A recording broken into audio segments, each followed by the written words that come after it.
Hello everyone, welcome to my channel Moment of Mehbooba. এটা সৰু video' কৰিছো আৰু মনটো খুব ভাল লাগিছে। পুৱাই শুই উঠি আহি দেখিলো মোৰ এই ধুনীয়া অৰ্কিড এজোপা ফুলি আছে।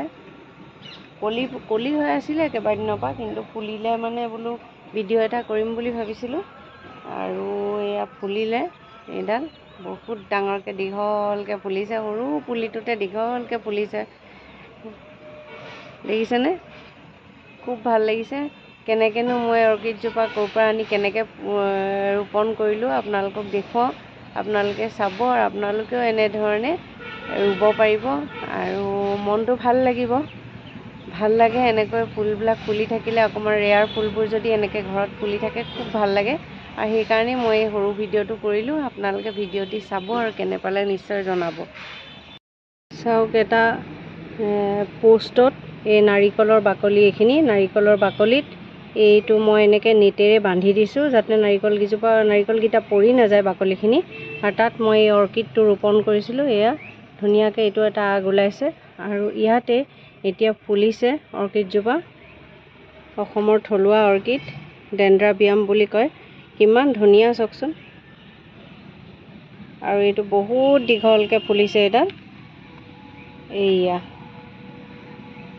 কিমান দীঘলকৈ ফুলিছে ফুলজোপা, অৰ্কিডজোপা।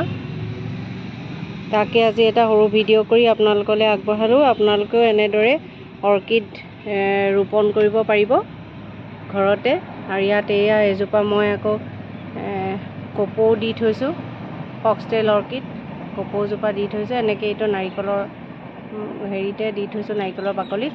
বৰ ধুনীয়াকৈ হয় আৰু সেইকাৰণে এটি সৰু ভিডিঅ' কৰি আপোনালোকলৈ আগবঢ়ালোঁ। আপোনালোককো দেখুৱাইছোঁ এনেকৈ আপোনালোকে অৰ্কিড দিব পাৰিব। গছ নহ'লেও, গছত নোৱাৰিলেও এনেকৈয়ে দিলেও বৰ ধুনীয়াকৈ অৰ্কিডজোপা ফুলে। সেইটোকে এটি সৰু ভিডিঅ' কৰি আপোনালোকলৈ দিলোঁ। আৰু এই নাৰিকলৰ বাকলিৰ মাজত মই ভিতৰত কোকোপিট অকণমান ভৰাই দিছিলোঁ। আৰু কেতিয়াবা সাৰ দিব পাৰে। সাৰ মানে কি, শুকান পাচলিৰ বাকলি তেনেকৈও মই দিছিলোঁ, কিন্তু একো অপকাৰ নহ'লে, বৰঞ্চ খুব ধুনীয়াকৈ ফুলিলেহে অৰ্কিডজোপা। বহুত দীঘলকৈ বৰ ধুনীয়াকৈ ফুলিছে আৰু সেইকাৰণেই এই ভিডিঅ'টি আপোনালোকলৈ আগবঢ়ালোঁ। আশা কৰোঁ আপোনালোকৰ কামত আহিব। ভিডিঅ'টি কেনে পালে জনাবলৈ নাপাহৰিব।